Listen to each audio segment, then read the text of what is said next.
이스라엘아, 여호와를 의지하라. 그는 너희의 도움이시요 너희의 방패시로다. 아론의 집이여, 여호와를 의지하라. 그는 너희의 도움이시요 너희의 방패시로다. 여호와를 경외하는 자들아, 너희는 여호와를 의지하여라. 그는 너희의 도움이시요 너희의 방패시로다. 우리는 이제부터 영원까지 여호와를 송축하리로다. 할렐루야. 아멘. 이 시간 함께 일어나셔서 찬송 8장 부르시겠습니다.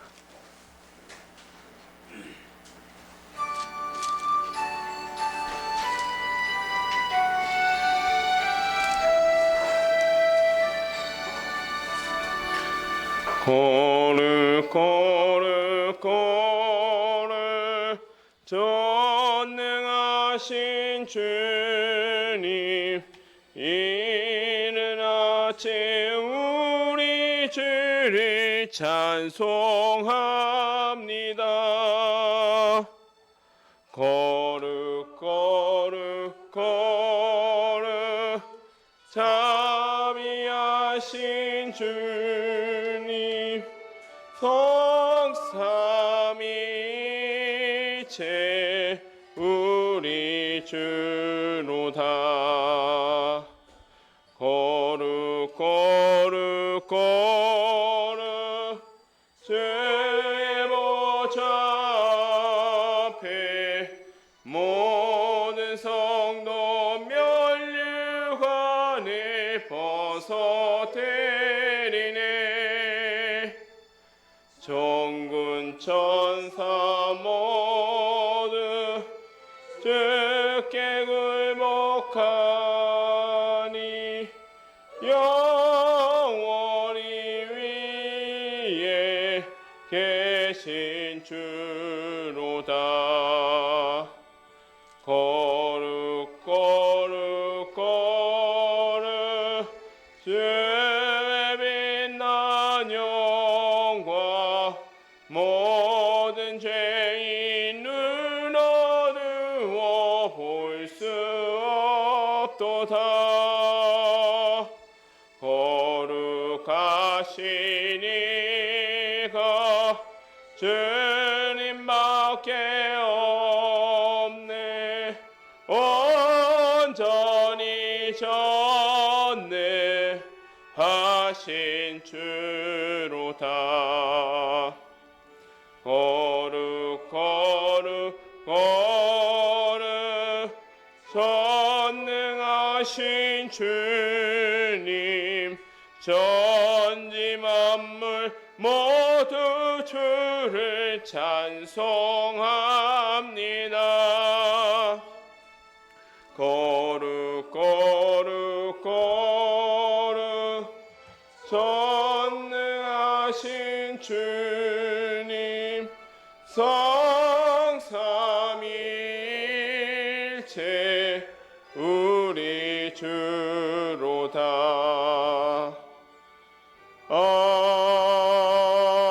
아멘.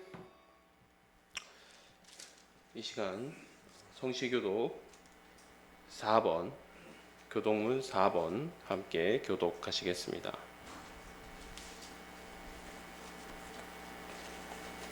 교독문 4번 함께 교독하시겠습니다. 여호와여, 나의 말에 귀를 기울이사 나의 심정을 헤아려 주소서. 나의 왕 나의 하나님이여, 내가 부르짖는 소리를 듣소서. 내가 주께 기도하나이다.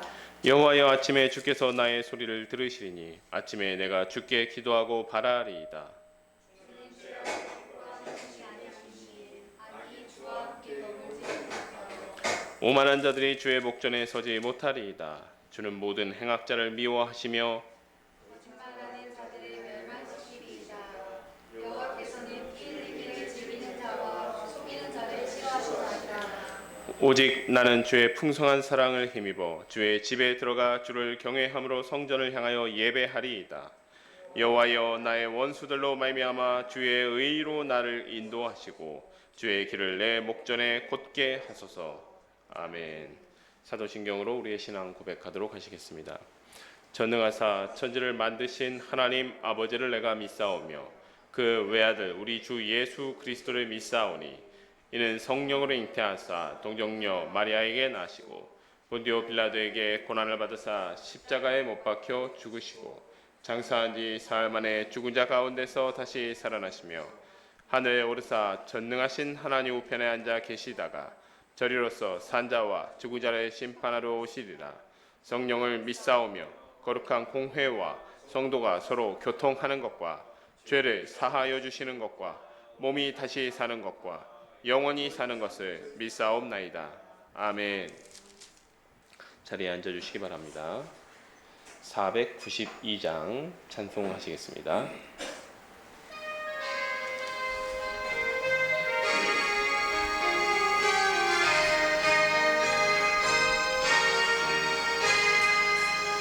잠시 세상에 내가 살면서 항상 찬송 부르다가 날이 저물어라시면 영광 중에 나가리.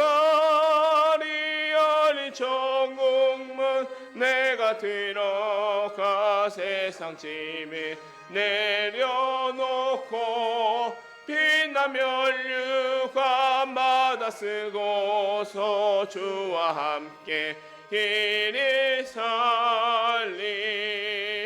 눈물 골짜기 더듬으면서 나의 갈 길 다 간 후에 주의 품 안에 내가 안기어 영원토록 살리로다. 열린 천국문 내가 들어가 세상 짐을 내려놓고 빛난 멸류관 받아 쓰고서 주와 함께 길이 살리. 나의 가는 길 멀고 마며 산은 높고 골은 깊어 고난 나의 몸 쉴 곳 없어도 복된 날이 밝아오리. 열린 천국문 내가 들어가 세상 짐을 내려놓고 빛난 멸류관 받아 쓰고서 주와 함께 길이 살리. 한숨 가시고 지금 없는 날 사모하며 기다리니 내가 그리던 주를 배울 때 나의 기쁨 넘치리라. 열린 천국문 내가 들어가 세상 짐을 내려놓고 빛난 멸류관 받아 쓰고서 주와 함께 길이 살리. 아멘. 이 시간 오미숙 권사님 나오셔서 우리를 대표해서 기도 인도해 주시겠습니다.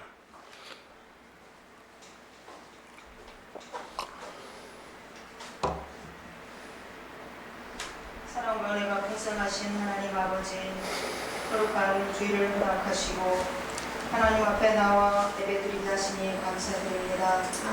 오늘도 살아계신 주님을 찬양합니다. 이 예배를 기뻐 받아 주시옵소서. 6월의 마지막 주일입니다. 지난 한 달 동안도 친히 우리의 삶을 지켜주시고 선한 길로 인도해 주신 은혜에 감사를 드립니다. 무엇보다도 거짓과 불의와 만연한 세상 속에서도 믿음을 지킬 수 있도록 붙잡아 주시니 감사합니다. 사랑의 주님, 누구든지 자기 죄를 숨기는 자는 통치 못하나 죄를 자복하고 버리는 자는 불쌍히 여김을 받는다 말씀하셨습니다. 벌써 미련한 저희들을 이 시간 용서를 구하오니 불쌍히 여겨 주옵소서. 보고 구원의 달을 보내며 나라를 위해 헌신하는 선열들을 기억하고 이 나라의 지도자들은 물론 여기 모인 저희들의 이르기까지 나라의 소중함을 잊지 않게 하옵소서. 주님의 몸된 사랑교회가 세우신 목적대로 아름답게 성장하는 공동체가 되게 하옵소서. 오늘도 말씀 선포하실 전도사님 늘 책임 주시고 성실함으로 주신 소명 잘 감당케 하시며 이 시간도 착한 마음으로 말씀을 받아서 삶으로 살아내고 믿음의 뼈대를 향해 묵묵히 나아가는 저희들 삼아 주옵소서. 이 시간 온라인 예배자들에게도 동일한 은혜로 채워주시며 오늘도 예배를 돕는 모든 손길 위에도 함께하여 주옵소서. 이 모든 말씀 예수님의 이름으로 기도드립니다. 아멘.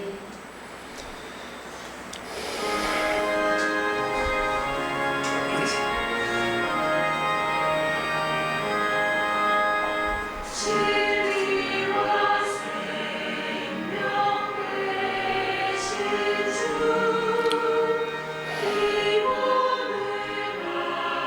바치옵니다. 믿음과 소망 사랑에 한 마음 되게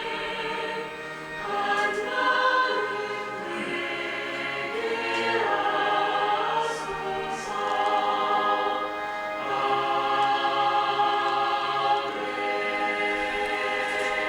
아멘. 이 시간 우리에게 주신 하나님의 말씀은 마태복음 18장 1절에서 14절 말씀입니다.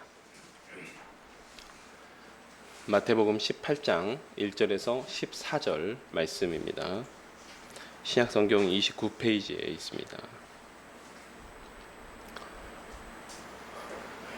제가 하나님의 말씀을 받들어 봉독하도록 하겠습니다. 그때 제자들이 예수께 나와 이르되 천국에서는 누가 크니이까? 예수께서 한 어린아이를 불러 그들 가운데 세우시고 이르시되 진실로 너에게 이르노니 너희가 돌이켜 어린 아이들과 같이 되지 아니하면 결단코 천국에 들어가지 못하리라. 그러므로 누구든지 이 어린아이와 같이 자기를 낮추는 사람이 천국에서 큰 자니라. 또 누구든지 내 이름으로 이런 어린아이 하나를 영접하면 곧 나를 영접함이니 누구든지 나를 믿는 이 작은 자 중 하나를 실족하게 하면 차라리 연자 맷돌이 그 목에 달려서 깊은 바다에 빠뜨려지는 것이 나으니라. 실족하게 하는 일들이 있음으로 말미암아 세상에 화가 있도다. 실족하게 하는 일이 없을 수는 없으나 실족하게 하는 그 사람에게는 화가 있도다. 만일 내 손이나 내 발이 너를 범죄하게 하거든 찍어내버리라. 장애인이나 다리 저는 자로 영생에 들어가는 것이 두 손과 두 발을 가지고 영원한 불에 던져지는 것보다 나으니라. 만일 내 눈이 너를 범죄하게 하거든 빼어내버리라. 한 눈으로 영생에 들어가는 것이 두 눈을 가지고 지옥불에 던져지는 것보다 나으니라. 삼가 이 작은 자 중에 하나도 업신여기지 말라. 너희에게 말하노니 그들의 천사들이 하늘에서 하늘에 계신 내 아버지의 얼굴을 항상 배옵느니라. 너희 생각에는 어떠하냐? 만일 어떤 사람이 양 100마리가 있는데 그 중에 하나가 길을 잃었으면 그 99마리를 산에 두고 가서 길 잃은 양을 찾지 않겠느냐? 진실로 너에게 이르노니 만일 찾으면 길을 잃지 아니한 99마리보다 이것을 더 기뻐하리라. 이와 같이 이 작은 자 중에 하나라도 잃는 것이 하늘에 계신 너희 아버지의 뜻이 아니니라. 아멘. 제가 기도하고 말씀만 나누도록 하겠습니다. 하나님 감사드립니다. 오늘도 이렇게 귀한 날 주시고 주님 예배할 수 있게 하여 주시니 감사드립니다. 주님, 저희가 마태복음 말씀 살펴보고 있습니다. 이 마태복음 말씀을 통하여서 저희가 하나님께서 저에게 하시는 말씀 또 천국 복음 함께 겸손한 마음으로 받아들이게 하여 주옵소서. 감사하며 예수 그리스도의 이름으로 기도합니다. 아멘. 저희 지난주에 마태복음 16장과 17장을 살펴보았습니다. 마태복음 16장에서는 예수님께서 표적을 구하면서도 믿지 않으면서도 표적을 구하는 바리새인과 사두개인들에 대해서 그들의 교훈을 경계하라라는 말씀을 하십니다. 그리고 갈릴리의 사역이 그것으로 마무리가 됩니다. 그리고 제자들을 데리고 가이사랴 빌립보에 가셔서 제자들의 신앙 고백을 듣습니다. 제가 베드로의 신앙 고백이긴 하지만 제자들의 신앙 고백이라고 한 이유가 있습니다. 베드로가 대표로 예수님을 메시아이자 하나님의 아들 하나님이라고 고백하였고 또 예수님께서 그 베드로 위에 교회를 세우겠다라고 말씀하셨습니다. 그러나 그것은 베드로만을 가리키는 것은 아니라고 말씀드렸습니다. 바로 사도들을 대표해서 베드로가 신앙 고백을 한 것이기 때문에 그 사도들의 고백과 그 터 위에 하나님께서 교회를 세우셨다라고 말씀하셨습니다. 이때부터 예수님께서 자신의 십자가 고난과 부활에 대해서 말씀하십니다. 베드로의 신앙 고백을 확증하는 사건이 있었는데 그것이 바로 변화산 사건입니다. 그리고 가이사라 빌립보 근처 그 높은 산에서 일어난 변화산 사건으로 예수님께서 모세의 율법 그리고 선지자들의 예언이 말한 메시아임을 확증합니다. 산 밑에서는 제자들이 예수를 그리스도라고 고백했지만 그 고백한 제자들이 귀신 들려서 간질병에 걸린 아이를 치료하지 못하는 사건이 일어납니다. 마가복음은 이 사건을 제자들이 기도하지 않아서라고 표현했지만 마태는 제자들의 믿음이 작아서라고 이야기하고 있습니다. 그리고 예수님께서 제자들의 믿음 없음을 책망하십니다. 바리새인이나 사두개인과 다르게 제자들은 예수님을 하나님이자 메시아라고 고백했습니다. 그 믿음까지는 도달했지만 그들이 중요하게 실패한 이유는 예수님께서 내가 십자가를 질 때 너희도 십자가를 져야 된다라고 이야기하실 때 베드로가 절대 십자가 지지 마십시오라고 이야기했죠. 십자가를 거부하는 신앙은, 십자가를 거부하는 믿음은 이후에 능력이 나타나는, 이 능력이라는 것이 반드시 어떤 신령한 은사, 병을 고치고 방언을 말한다든지 귀신을 쫓아내는 이런 은사를 이야기하는 것이 아니라 그 자체로 삶에서 그리스도인으로서 능력이 나타나는 그런 믿음이 되기 위해서는 반드시 자기의 십자가를 지는 곳까지 그 믿음이 나아가야 한다라고 말씀을 드렸습니다. 이 18장에서는요, 예수님의 가르치심이 조금씩 확장돼요. 이제 우리가 지금까지 보았으면 이 신앙의 고백은 개인적인 것이었죠. 그리고 예수님께서 이 위에 교회를 세운다고 하셨습니다. 그리고 나서 자기 십자가를 자기가 져야 된다. 역시 신앙의 결단에 대한 것이었으면 지금부터 18장에서 나오는 것은 이 가르침이 교회 공동체를 향한 것으로 확장이 됩니다. 교회 공동체를 향한 가르침으로 확장됩니다. 제자들의 개인적 믿음에서 시작해서 16, 17장에서 개인적 믿음에서 시작하여서 제자들의 공동체, 아직은 교회가 생기지 않았으니까 제자들의 공동체로 그 가르침이 확장되어 가고 있는 것입니다. 그리고 이 제자들의 공동체는 오순절 성령 강림 사건 이후, 사도행전 2장 이후에 비로소 교회로서 세워지게 되는 것이죠. 오늘 본문 말씀을 읽었기 때문에 따로 읽지는 않겠습니다. 18장 1절부터 14절인데요. 제자들이 여전히 예수님의 가르치심에 대해서 오해하고 있습니다. 오해하고 있는데 천국에서 누가 크냐, 하나님의 나라에서 누가 크냐라는 논쟁이 벌어지고 있었던 것이죠. 본문에서 천국이라고 했지만 사실 제자들이 궁금했던 것은 무엇이겠습니까? 메시아가 와서 회복시킬 그 나라에서 누가 큰 자인가에 대한 의문이었겠죠. 거기에 대한 일종의 이렇게 표현하면 어떨지 모르겠지만 지분 싸움 같은 걸 하고 있었던 겁니다. 누구의 공이 더 크냐, 누가 더 높은 자리에 올라가는 것이 마땅하냐. 결국 이 다툼은, 그리고 또한 이 다툼은 한 번만 일어난 것이 아니었어요. 이런 꼴사나운 다툼이 한 번만 일어난 것이 아니고요. 누가복음에 따르면 무려 성만찬의 순간에도 누가 큰지에 대해서 제자들이 싸우고 있습니다. 성만찬, 유월절 전날이었죠. 유월절 그 주간에도 제자들이 누가 큰지 여전히 해결되지 않았다라는 거죠. 어쩌면 이것이 인간의 본성일 수 있습니다. 인간의 본성이고, 인간의 관심은 여전히 누가 크고 누가 인정받고 누가 사람들로부터 사랑받고 이런 것들에 관심이 머물러 있다라는 것을 보여주는 것이지요. 이 제자들의 이런 꼴사나운 다툼에 예수님께서는 어린 아이 하나를 데려다가 제자들 앞에 세우십니다. 그리고 천국에 들어가려면 이 어린 아이와 같아야 된다라고 말씀하십니다. 우리는 보통 어린 아이라고 하면 여기서 보면 낮아진다라고 했기 때문에 어린 아이 같이 순수하고 겸손하고 이래야 된다, 그런 사람이 천국에 들어갈 수 있다라고 이야기하는데, 사실 이 문맥을 살펴보다 보면 여기서 낮아진다라는 것은 겸손을 의미하는 게 아니라 서열을 의미해요. 서열. 그러니까 제자들은 누가 더 높은 서열에 올라가는 게 맞습니까? 라고 예수님께 질문 드렸는데 이때 당시에 가장 서열적으로 또 사람들의 관심에서 멀어져 있던 어린아이를 데려다 세우시고, 너희가 정말 천국에서 큰 자가 되고 싶으면 이 어린아이와 같이 가장 말석에 위치한, 가장 낮은 자리에 위치한 사람이 되어야 한다라고 말씀하신 것입니다. 그러면서 이런 어린아이를 영접하는 것은 예수님을 영접하는 것과 같고, 작은 자를 실족하게 하는 것은 연자 맷돌을 매달았다가 바다에 빠뜨리는 것과 같다라고 말씀하십니다.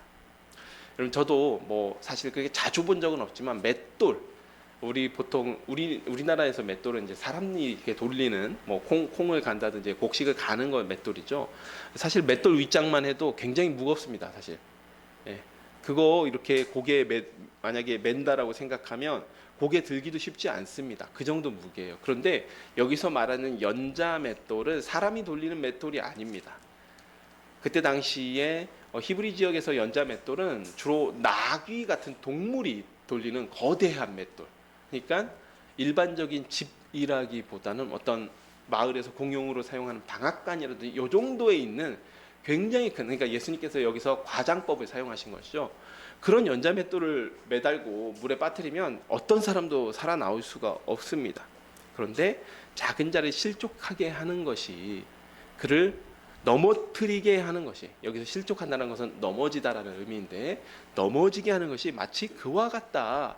그만큼 어떠하라는 이야기입니까?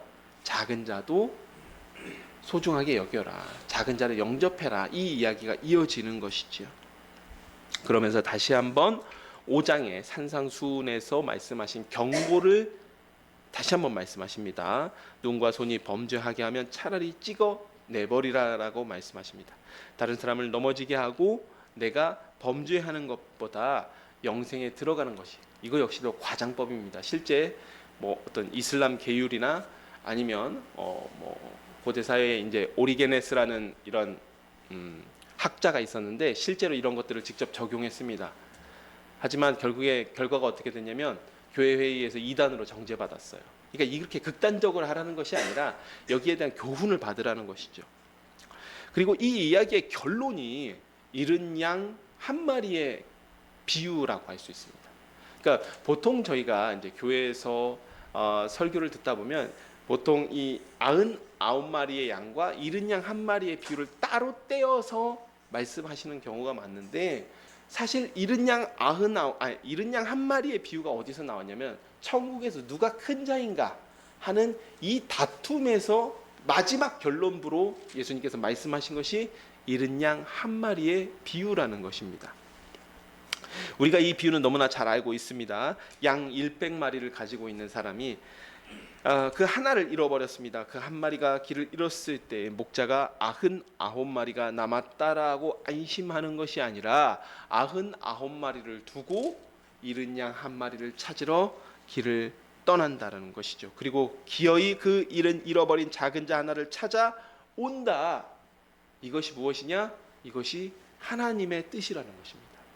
무슨 의미냐면, 제자들은, 지금 예수님의 제자들은 예수님의 가르침을 오해해서 천국에 누가 큰 자로 다툼을 하고 있을 때에 하나님의 관심은 천국에 누가 큰 자인가에 가 있지 않고, 천국에 누가 상급을 많이 받느니, 누가 높은 자리에 뭐 들어가느니, 또는 예전 뭐 이제 부흥가사 목사님들이 이야기하시듯이 뭐 누가 천국에 무슨 황금으로 돼 있는 뭐 화려한 집에 거하느니, 그런 데에 관심이 있는 것이 아니라 하나님의 관심은 잃어버린 양 한 마리를 데려오는 것, 그것에 하나님의 관심이 쏠려 있다.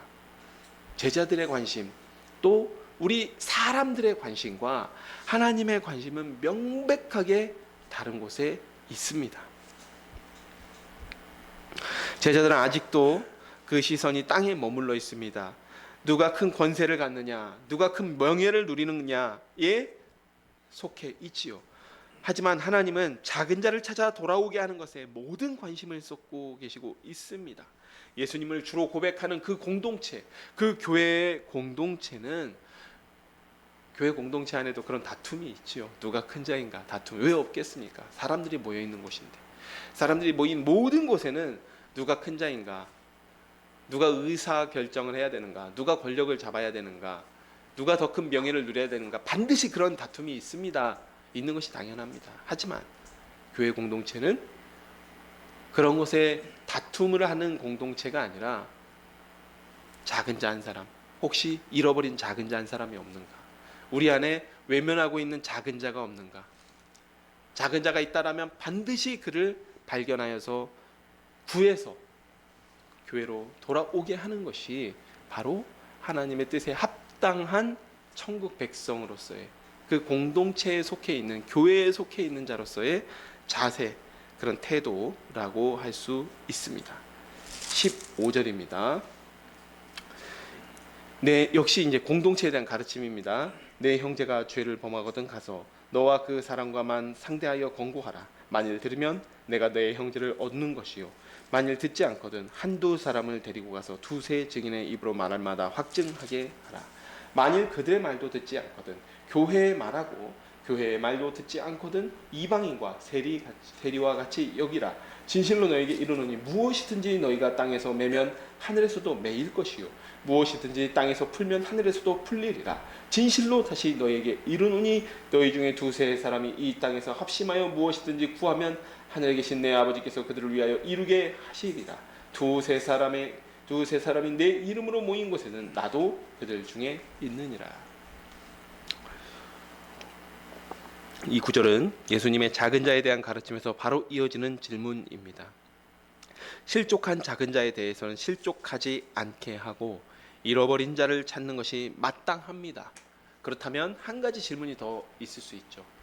그렇다면 만약에 형제가 범죄했을 때는 어떻게 해야 합니까?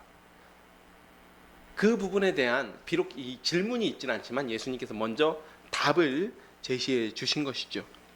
형제가 죄를 범했을 때는 어떻게 해야 하는가? 실족한 자는 돌아오게 해야 되는데, 넘어지지 않게 하고 또 잃어버린 자는 돌아오게 해야 되는데, 범죄한 자는 어떻게 할 것인가? 예수님의 가르침은 형제가 죄를 범하면 먼저 회개할 수 있게끔 경고해야 한다라는 것입니다. 원문은 권고라고 표현하고 있는데 조금 더 강하게 표현하고 있습니다. 죄를 책망하고 경고하는 것을 의미합니다. 이는 그 목적이 정죄가 아니에요. 우리가 이제 복음서를 거쳐서 후에 이제 서신서들을 읽다 보면 이 형제에 대한 교회의 칠이나 교회의 경고, 그 다음에 이런 것들이 이제 드러나게 되는 장면들이 있습니다. 그런데 거기에서도 목적은 교회의 권위를 세우는 것이 아닙니다. 첫 번째 목적은 그게 아니에요. 첫 번째 목적은 교회의 권위를 세우는 게 아니고, 그 다음에 교회에서 악을 제거하는 것도 아닙니다. 물론 그 목적이 있지만 첫 번째 최우선적인 목적은 아니라는 것이죠. 가장 첫 번째 목적은 무엇이냐면 형제를 회개하게 하는 데에 있는 것입니다. 죄에서 돌이키게 하는 것이 교회의 칠이나 교회의 여러 가지 이제 질서를 세우는 목적입니다. 그래서 여기서는 돌이키지 않았을 때 먼저 개인적으로 찾아가서 그 죄를 알게 하고 깨닫게 하고 그가 회개하게 하고, 돌이키지 않았을 때에는 두세 사람이 찾아가서 그와 함께 권고하고 경고하고 책망하고, 그래도 듣지 않으면 교회의 말에서 교회에서 공개적으로 그에게 회개할 기회, 그 다음에 그가 죄를 돌이킬 기회를 주고, 그렇게 하지도 않았을 때에, 끝까지 돌이키지 않았을 때에 교회에서 권징하라 라는 예수님께서 그런 절차를, 또 그런 과정을 말씀해 주신 것이죠. 이 모든 과정의 핵심은 그 형제로 하여금 죄에서 돌이키게 하는 거에 있는 것입니다. 그래서 교회의 권징 역시 죄 지은 사람을 출교시켜서 교회의 순수성을 유지하고, 우리는 거룩한 사람이 모인 곳이야, 그래서 죄인은 이곳에 발을 들일 수 없어, 이러한 목적이 있는 것이 아니라 최고의 목적은 죄인을 회개시키는 것이다. 예수님께서 오신 목적도 죄인을 구원하러 오신 것이기 때문에 죄인을 회개시켜서 교회 공동체로 돌아오게 하는 일이 교회의 권징의 목적이 되어야 합니다. 18절 이하는 예수님께서 교회의 결정을 인정해 주신다라는 이야기입니다. 그래서 후에 초대교회가 세워진 이후에 이방인의 구원에 대해서 우리가 어떻게 처리할 것인가에 대해서 교회 회의가 이루어졌죠. 예루살렘 공회가 이루어지고, 그리고 결정 발표를 어떻게 됩니까? 성령과 우리는 이라는 결정을 내립니다. 예수님께서 너희는 다 내 말을 듣고, 그렇게 아니라 예수님께서는 이 사역을 마치신 후에 떠나가셔야 하기 때문에 교회에 예수님의 권위를, 하나님의 권위를 인정해 주시고 위임해 주시고, 그리고 그 교회의 결정 가운데 하나님께서 함께 하셔서 그 결정의 질서를 부여하시는 것이죠. 그런데 여기서 베드로 신앙 고백에서 베드로에게 하신 말씀을 그대로 하십니다. 그러면서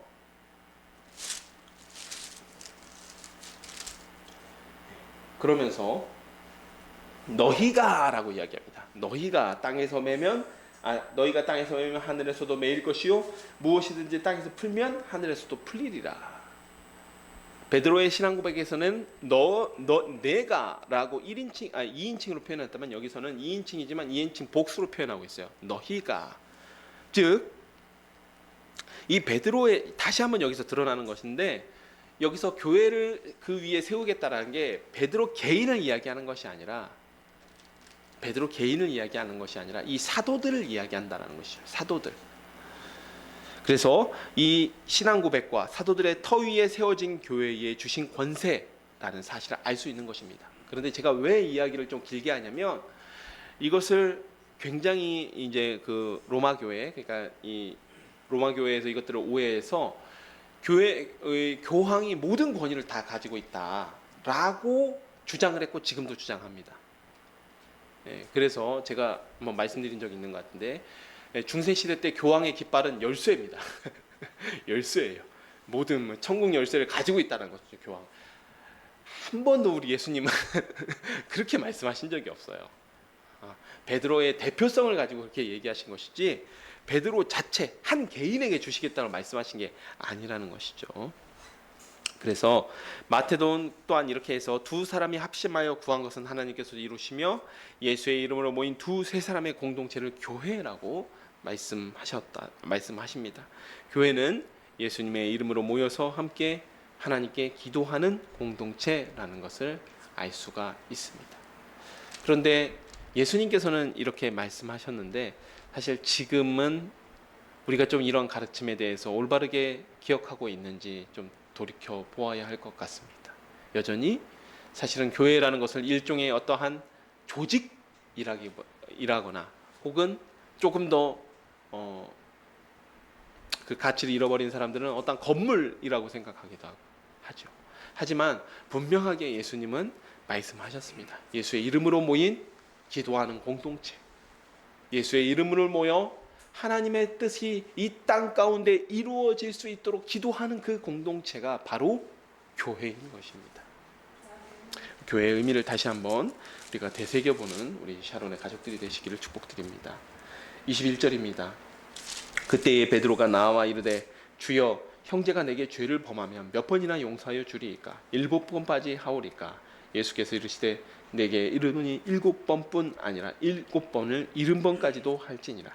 그러므로 천국은 그 종들과 결산하려 하던 어떤 임금과 같으니 결산할 때 10,000달란트 빚진 자 하나를 데려오매 갚을 것이 없는지라. 주인이 명하여 그 몸과 아내와 자식들과 모든 소유를 다 팔아 갚게 하라 하니 그 종이 엎드려 절하며 이르되 내게 참으소서 다 갚으리이다 하거늘 그 종의 주인이 불쌍히 여겨 놓아 보내며 그 빚을 탕감하여 주었더니 그 종이 나가서 자기에게 100데나리온 빚진 동료 한 사람을 만나 붙들어 목을 잡고 이르되 빚을 갚으라 하매 그 동료가 엎드려 간구하여 이르되 나에게 참아 주소서 갚으리이다 하되 허락하지 아니하고 이에 가서 그가 빚을 갚도록 옥에 가두거늘 그 동료들이 그것을 보고 몹시 딱하게 여겨 주인에게 가서 그 일을 다 알리니 이에 주인이 그를 불러다가 말하되 악한 종아, 내가 빌기에 내가 내 빚을 전부 탕감하여 주었거늘 내가 너를 불쌍히 여긴과 같이 너도 내 동료를 불쌍히 여김이 마땅하지 아니하냐 하고 주인이 노하여 그 빚을 다 갚도록 그를 옥졸들에게 넘기니라. 너희가 각각 마음으로부터 형제를 용서하지 아니하면 나의 하늘 아버지께서도 너에게 이와 같이 하시리라. 예수님께서 작은 자에 대한 관심이나 또 공동체의 권징에 대해서 말씀하시자 베드로가 개인적으로 여쭈어 봅니다. 그렇다면 용서는 몇 번까지 하는 것이 옳겠습니까? 베드로는 7번쯤 용서해도 되는지 여쭙지만 예수님은 70번씩 7번이라도 용서하라고 말씀하십니다. 횟수를 이야기하는 것이 아니라 무한하게, 같은 잘못이라도 무한하게 용서해야 된다라는 말씀이시죠. 그러면서 1만 달란트 빚진 자의 비유를 말씀하셨습니다. 임금에게 1만 달란트 빚진 자, 사실 이것도 과장법이죠. 누가 한 개인에게 1만 달란트를 빚을 줍니까? 네. 그런데 그 자가 왕의 은혜로 모든 빚을 탕감받았으면서 자기에게 100데나리온 빚진 자, 물론 100데나리온도 큰 돈입니다.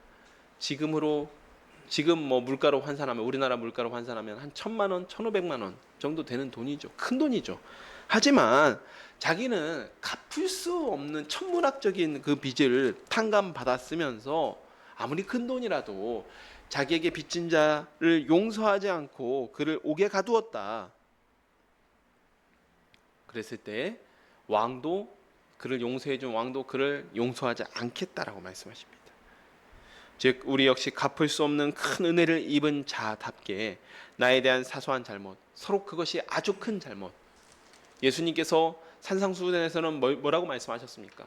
원수라도, 그 잘못이 나의 원수에 해당되는 잘못일지라도, 산상수훈 5장 끝부분에 나옵니다. 원수까지도 사랑해야 된다, 용서해야 된다라고 말씀하셨습니다. 결국 이 말씀 역시 예수의 제자된 공동체, 그 교회 공동체에 대한 말씀과 같은 문맥에 있는 말씀입니다. 우리는 어떻게 용서해야 되는가? 하나님께 나의 죄가 탕감받은 것처럼, 나의 죄가 용서받은 것처럼 그 죄에 비하면 나에 대한 개인과 개인의 잘못은 아주 사소한 것이라는 것이죠. 아무리 큰 것이고 때로는 내 마음에 깊은 상처일 수 있습니다. 매우 깊은 상처일 수 있습니다. 그러나 우리의 죄가 예수의 손과 발에 못을 박은 그 우리의 죄에 비했을 때는 우리 마음의 깊은 상처도 사실은 용서할 수 있는 상처가 된다라는 것이죠.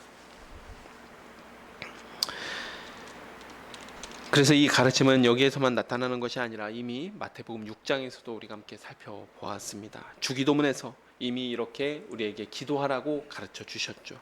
우리에게 죄 지은 자를 사하여 준 것 같이 우리 죄를 사하여 주시옵고, 우리가 이미 갚을 수 없는 은혜를 입은 사람이기 때문에 우리도 예수의 제자로, 또 그 제자의 공동체에 속한 자로서 용서에 대한 의무가 생긴 것입니다.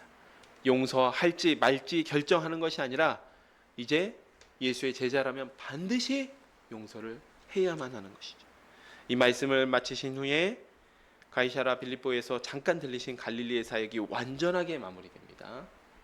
지금은 이제 갈릴리 사역 부분, 가이사랴 빌립보에서 돌아오셔서 갈릴리에서 잠깐 있었던 일을 이야기한 거예요. 그리고 나서 예루살렘으로 떠나십니다. 이제 갈릴리 사역이 끝이 나고요.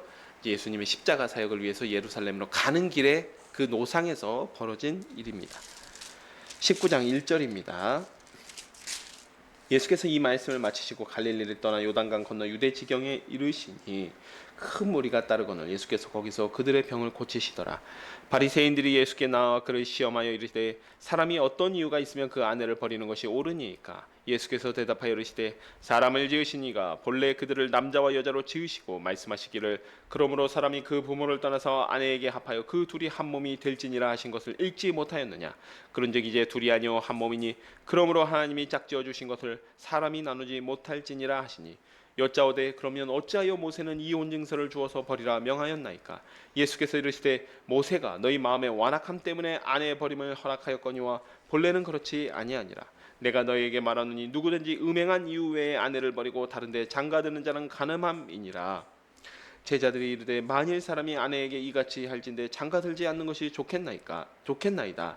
예수께서 이르시되 사람마다 이 말을 받지 못하고 오직 타고난 자라야 할지니라. 어머니의 태로부터 고자도 있고 된 고자도 있고 사람이 만든 고자도 있고 천국을 위하여 스스로 된 고자도 있도다. 이 말을 받을 만한 자는 받을지어다.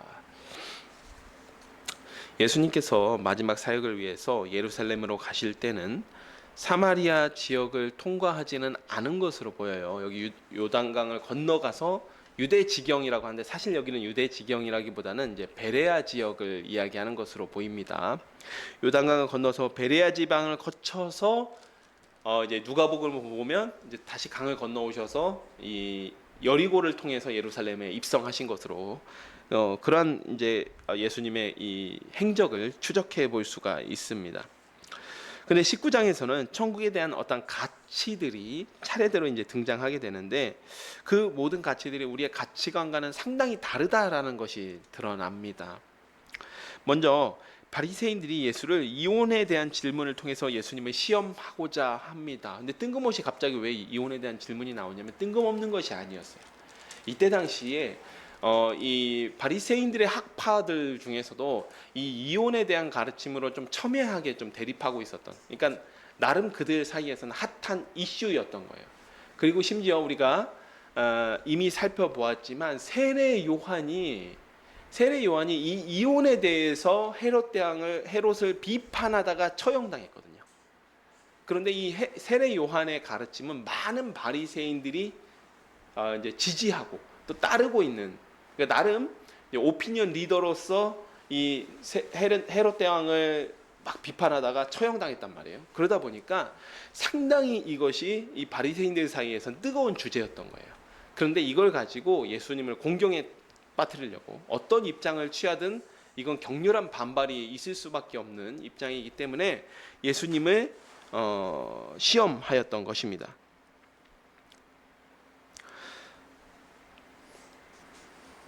네, 그런데 이 논쟁이 있는 이유는 바로 신명기 24장 1절에서 4절 이혼에 대한 규정 때문이에요. 이혼에 대한 율법 때문인데 이 중에 하나가 아내에게서 발견한 수치되는 일에 대한 해석에 대한 거예요. 즉, 이 모세는 사람이 아내에게서 수치되는 일을 발견하였을 때는 이혼 증서를 써서 이혼해 줄 수 있다라고 율법에 명시가 돼 있는 거죠. 규정이 돼 있는 거예요. 그러자 이때 예수님께서 이 율법을 해석하실 때 신명기 말씀으로 해석하신 게 아니라요, 창세기 2장 24절 말씀을 가지고 해석을 하십니다. 창세기 2장 24절 하나님의 창조 원리를 가지고 이 율법에 대한 규정을 말씀하시는데 원칙은 남자와 여자가 부모를 떠나서 한 몸을 이루는 것 때문에 이미 한 몸이 되었기 때문에 사람이 인위적으로 그 한 몸을 나눌 수 없다라는 것이에요. 다만 그렇다면 모세는 왜 이혼에 대한 율법을 말하였는가에 대해서 하나님의 창조 원리가 불완전해서가 아니라 하나님의 창조 원리는 완전합니다. 하지만 사람들이 악하기 때문에 일종의 필요와 악으로서 이혼에 대한 규정을 마련해 놨다라는 것이에요. 왜냐하면 사람들은 너무 악해서 아무런 규정이 없으면 자기 마음대로 아내를 버리거나 혹은 집에서 아내를 버리게 못하게 하면 집에서 아내를 학대하거나 할 수 있기 때문에 이혼에 대한 최소한의 규정을 만들어 놓은 것이에요. 그러면서 이것들을 랍비들은 제멋대로 해석하기 시작했습니다. 그래서 후대로 가면 이 수치되는 일이 굉장히 자의적으로 해석이 돼요. 이제 고대에는 이제 모세 시대는 이것들이 좀 엄격하게 적용되었었던 것 같은데 후대로 갈수록 수치되는 일이 그냥 남편 마음에 안 들면 요 정도까지, 심지어는 뭐 집안에서 설거지를 하다 접시가 깼습니다. 이것도 수치되는 일이 될 수 있습니다. 근데 이 정도로 너무 방만하게 적용을 하다 보니까 사실은 이 하나님의 창조 원리를 보호하기 위해 했던 이 규정을 사람들이 악용하기 시작했던 것이죠. 그래서 예수님께서는 음행 이외의 이혼은 가능과 마찬가지라고 말씀하셨습니다. 그럼 왜 음행이라는 예외 규정을 두었느냐라는 것인데 사실 이것은 한 몸이라는 그 예수님께서 말씀하신 그 부분에 있습니다. 남자와 여자가 부모를 떠나서 한 몸을 이루었습니다. 그런데 음행이라는 것은 그 몸에 대한 범죄이기 때문에 이 한 몸을 깨트릴 수 있다라는 것이죠. 그래서 예수님께서는 이 음행을 이혼할 수 있는 한 가지 예외 규정으로 두었던 것입니다. 다만 그렇다고 해서 이것도 우리가 확대 해석해서 음행했을 때는 무조건 이혼할 수 있다, 이혼해야 된다, 이렇게 이제 적용하면 우리도 바리새인들과 똑같은 어떤 이 하나님의 이 법을 오해하게 되는 그런 잘못을 범하는 것이겠지요. 그러자 제자들이 예수님의 말씀을 듣자 차라리 결혼하지 않는 것이 낫겠다라고 질문을 합니다. 그러자 예수님의 대답은 탁월한 사람만 결혼하지 않고 금욕하여 사는 것이 좋다라고 말씀하셨습니다. 독신은 일종의 은사라는 것이고 이것이 사도 바울 시대에도 그대로 이어받아서 고린도전서에서는 독신을 은사라고 표현하고 있습니다. 결혼에 대한 가르침을 이렇게 말씀하신 후에 13절에 다시 이어집니다. 그때 사람들이 예수께서 안수하시고 기도해 주시기를 바라고 어린아이들을 데리고 오매 제자들이 꾸짖거늘 예수께서 이르시되 어린아이들을 용납하고 내게 오는 것을 금하지 말라. 천국은 이런 사람의 것이니라 하시고 그들에게 안수하시고 거기를 떠나 하시니라. 이미 마태복음 18장 5절에서 어린아이 하나를 영접하는 것이 예수님을 영접하는 것 같다라고 말씀하셨어요. 하지만 제자들은 이 말씀을 제대로 깨닫지 못했습니다. 아마 이 어린아이들은 이들의 부모가 데려왔겠죠. 이들의 부모가 데려온 것으로 보입니다. 아이들의 부모가 예수께 안수해 주시기를 바라고 데려오는 모습을 보고 예수님을 번거롭게 한다라고 생각해서 막 그들을 꾸짖었던 것입니다. 예수님의 가르침을 제대로 깨닫지 못했던 것입니다. 그러면서 다시 예수님은 천국은 어린아이 같은 사람의 것이라고 말씀을 하시고 아이들에게 안수를 하시고 떠나십니다. 예수님께서 다시 한번 말씀하셨지만 천국은 제자들처럼 누가 크고 인정받는지를 겨루는 사람들이 아니라 어린아이와 같이 작고 연약한 또 말석에 위치한 그런 사람들의 것입니다. 여기서도 역시 천국이 제자들의 생각이나 당시의 사람들의 생각과는 다르다라는 것을 말씀하셨습니다. 16절입니다. 이제 부자 청년 사건이에요. 굉장히 유명한 사건이죠. 부자 청년 사건입니다. 어떤 사람이 주께 와서 이르되 선생님이여 내가 무슨 선한 일을 하여야 영생을 얻으리이까. 예수께서 이르시되 어찌하여 선한 일을 내게 묻느냐. 선한 이는 오직 한 분이시니라. 내가 생명에 들어가려면 계명들을 지키라. 이르되 어느 계명이오니까. 예수께서 이르시되 살인하지 말라, 간음하지 말라, 도둑질하지 말라, 거짓 증언하지 말라, 내 부모를 공경하라, 내 이웃을 내 자신과 같이 사랑하라 하신 것이니라. 그 청년이 이르되 이 모든 것을 내가 지키었사온데 아직도 무엇이 부족하니이까. 예수께서 이르시되 내가 온전하고자 할진대 가서 내 소유를 팔아 가난한 자들에게 주라. 그리하면 하늘의 보화가 내게 있으리라. 그리고 와서 나를 따르라 하시니 그 청년이 재물이 많음으로 이 말씀을 듣고 근심하며 가니라. 예수께서 제자들에게 이르시되 내가 진실로 너에게 이르노니 부자는 천국에 들어가기 어려우니라. 다시 너에게 말하노니 낙타가 바늘기로 들어가는 것이 부자가 하나님의 나라에 들어가는 것보다 쉬우니라 하시니 제자들이 듣고 몹시 놀라 이르되 그렇다면 누가 구원을 얻을 수 있으리까.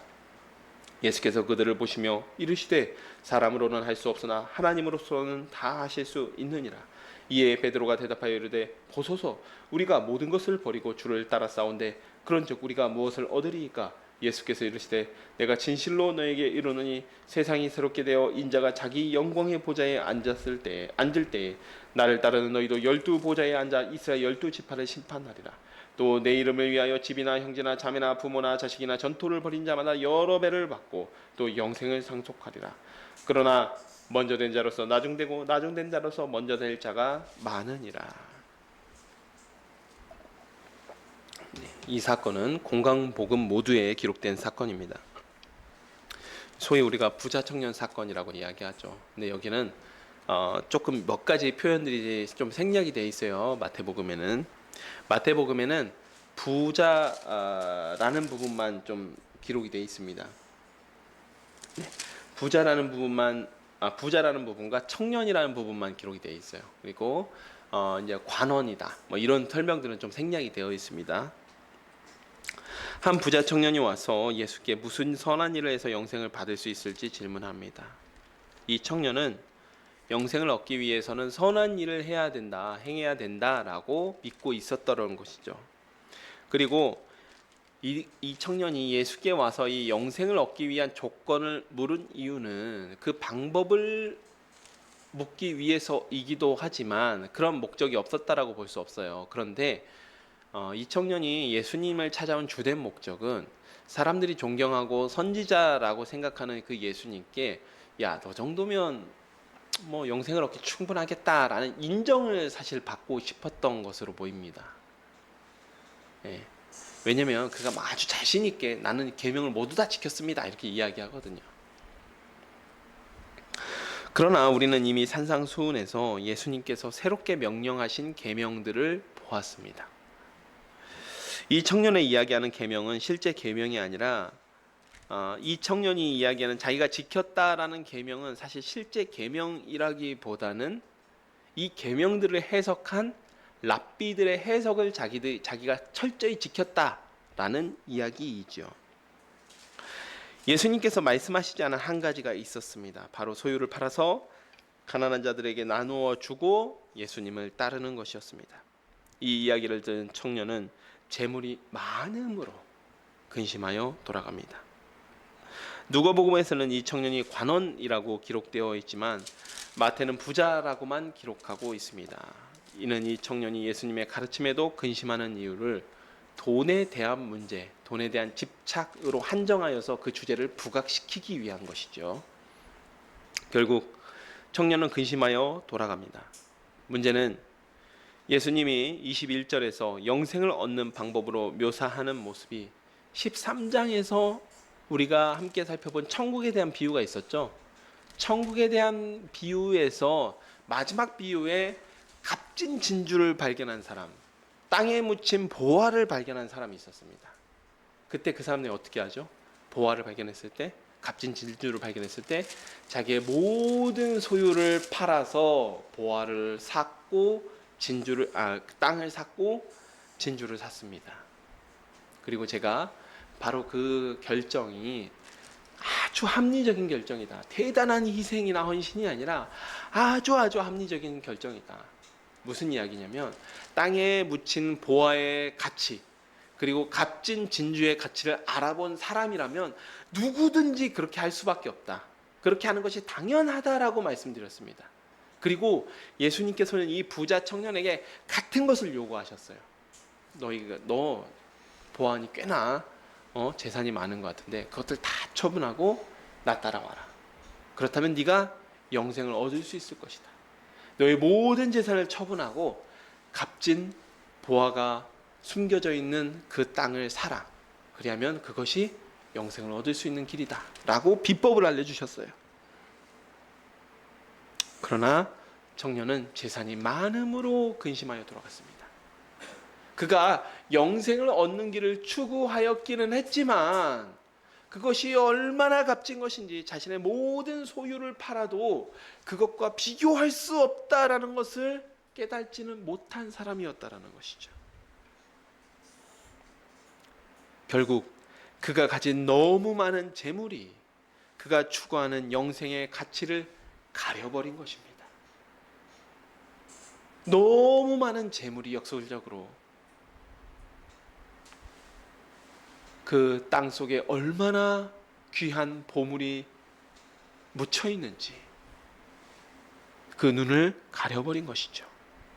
이 청년이 예수님을 찾아온 이유는 예수님께 영생에 이르는 특별한 비법을 얻기 위해서가 아니었다는 것이 여기서 드러나는 것이죠. 예수님께 인정을 받기 위한 것이었습니다. 그러나 그는 천국을 향한 출발조차 할 수 없는 사람이었습니다. 선한 행위로 구원을 얻고자 했지만 최소한의 선한 행위조차 할 수 없었다는 의미죠. 예수님께서는 이 청년을 보내신 후에 제자들에게 부자가 천국에 들어가기 어렵다라고 말씀하십니다.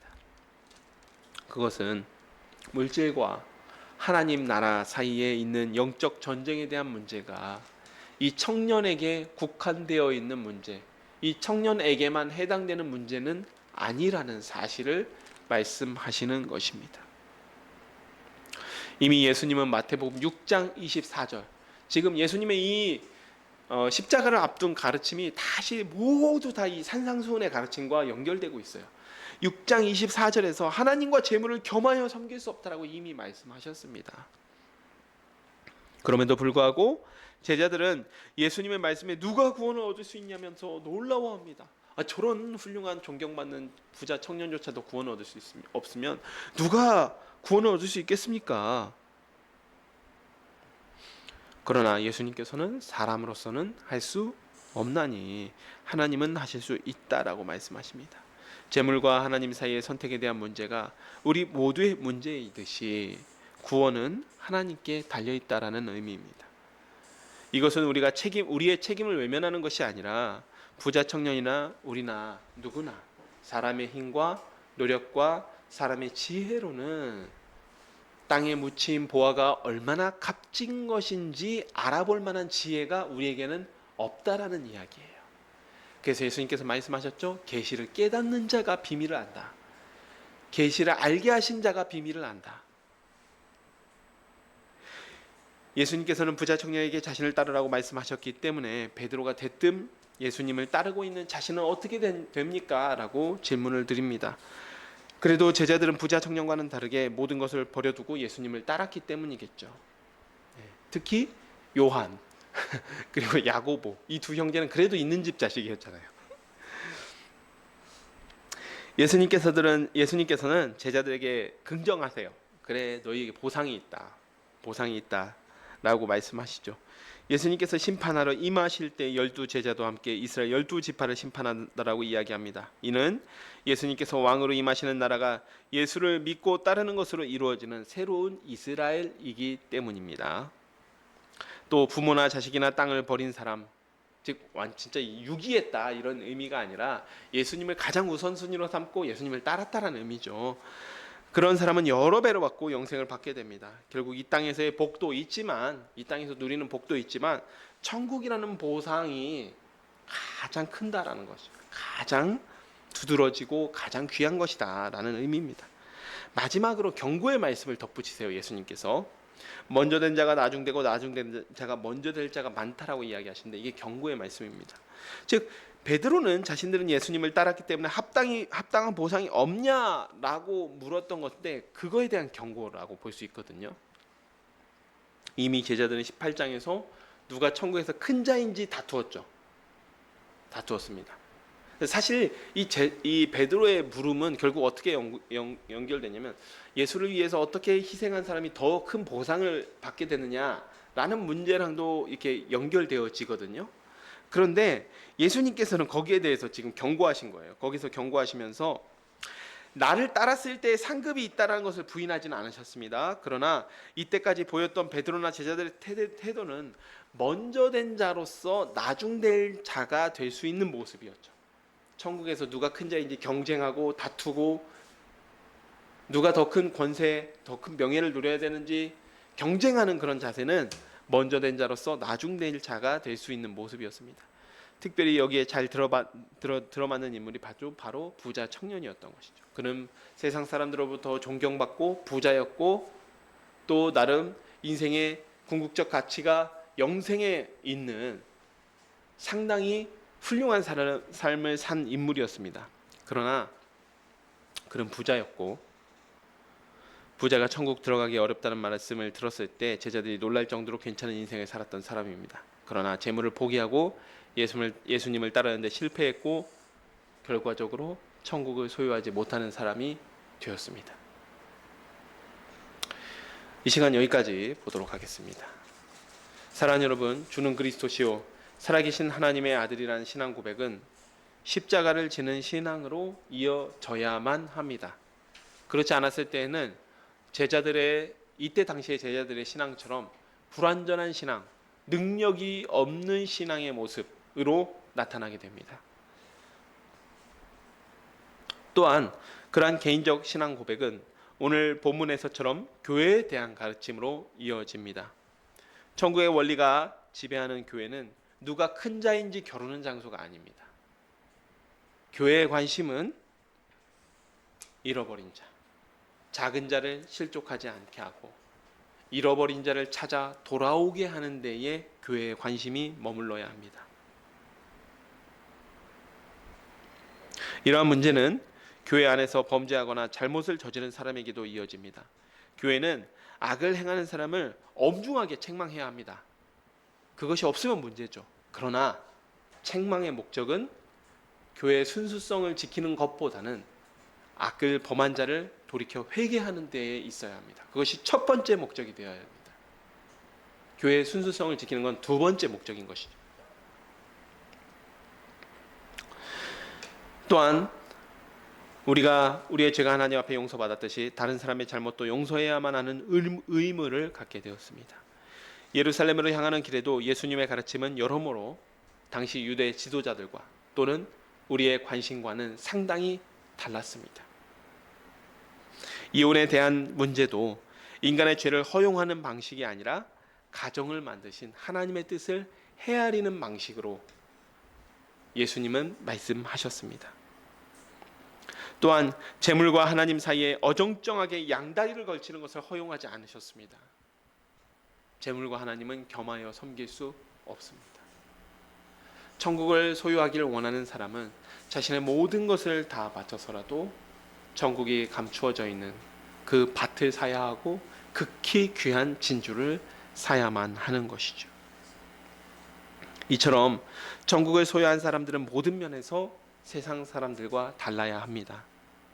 하나님의 가치관, 하나님이 추구하시는 그 선을 추구하는 사람이 천국을 소유한 사람인 것이죠.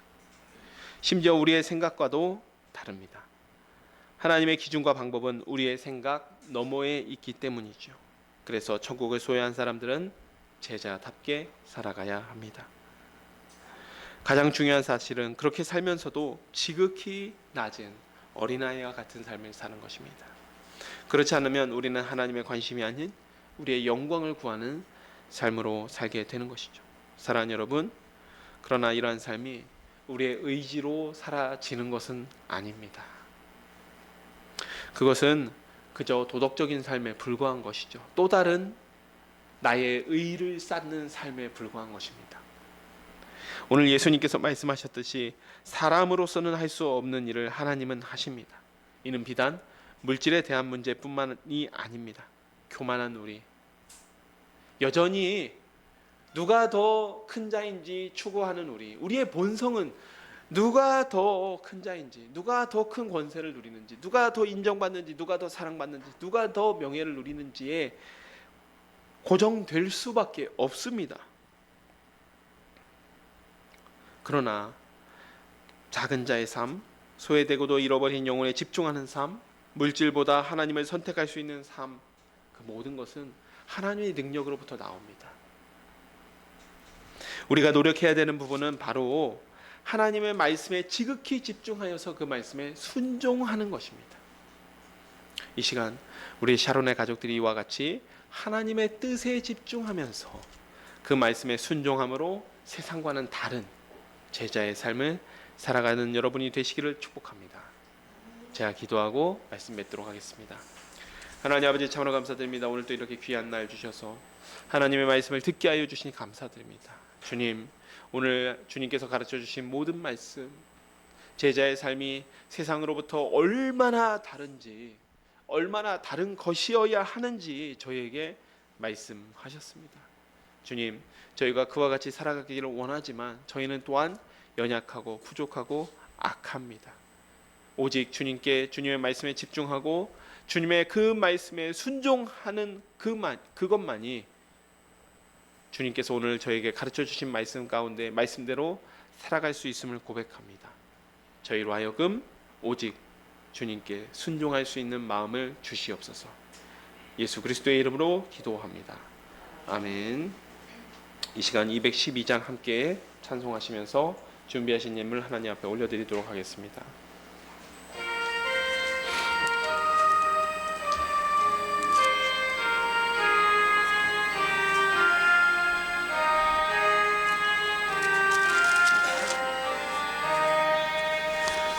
겸손히 주를 섬길 때 괴로운 일이 많으나 구주여 내게 힘주사 잘 감당하게 하소서.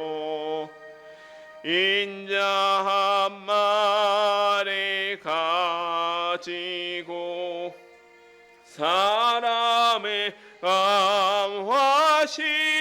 지키며 갈 길을 잃은 무리를 잘 인도하게 하소서.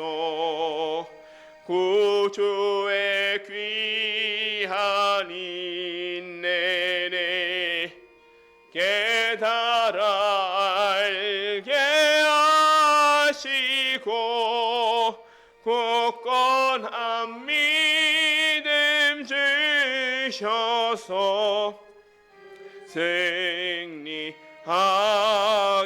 하소서.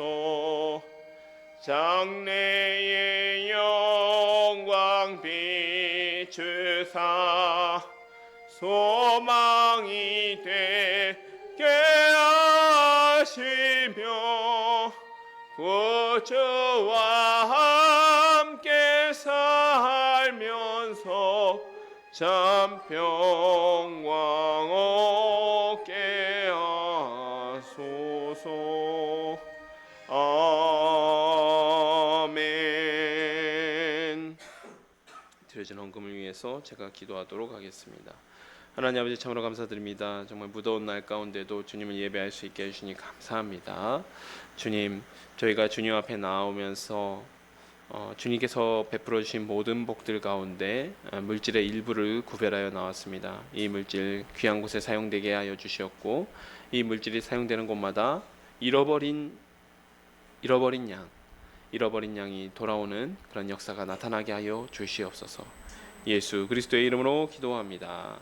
아멘. 오늘 우리 인천 샤론교회 예배에 참석하신 여러분 모두를 주님의 이름으로 환영하며 하나님의 은혜와 진리가 함께 하시기를 축복합니다. 예배 참석이 어려운 분들은 유튜브에서 인천 샤론교회 라이브로 함께 예배에 참여하실 수 있습니다. 예배 시작 20분 전에 오셔서 기도로 예배를 준비합시다. 다음 주 우리 청년들 수련회 가는데 생각나실 때마다 또 은혜 많이 받을 수 있도록 기도해 주시면 감사하겠습니다. 또 7월 27일부터 31일까지 에스라 성경 강좌가 있는데 참여하실 분들은 함께 저에게 말씀해 주시면 신청해서 함께 다녀올 수 있도록 하면 좋을 것 같습니다. 이런 기도하실 때마다 주보 뒤편에 있는 우리 교회 기도 제목을 보시고 교회를 위해서 같이 기도해 주시면 감사하겠습니다. 이 시간 함께 일어나셔서 찬송 3장 부르신 후에 주기도문으로 예배 마치도록 하겠습니다.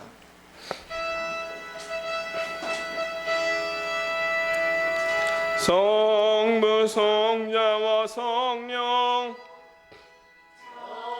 성과 영광 돌려보내세.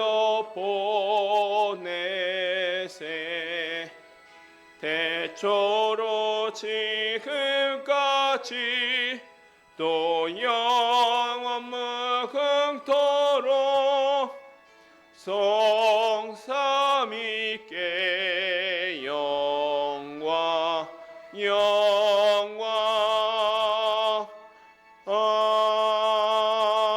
아멘. 하늘에 계신 우리 아버지여, 이름이 거룩히 여김을 받으시오며 나라가 임하시오며 뜻이 하늘에서 이루어진 것 같이 땅에서도 이루어지이다. 오늘 우리에게 일용할 양식을 주시옵고 우리가 우리에게 죄 지은 자를 사하여 준 것 같이 우리의 죄를 사하여 주시옵고 우리를 시험에 들게 하지 마시옵고 다만 악에서 구하시옵소서. 나라와 권세와 영광이 아버지께 영원히 있사옵나이다. 아멘.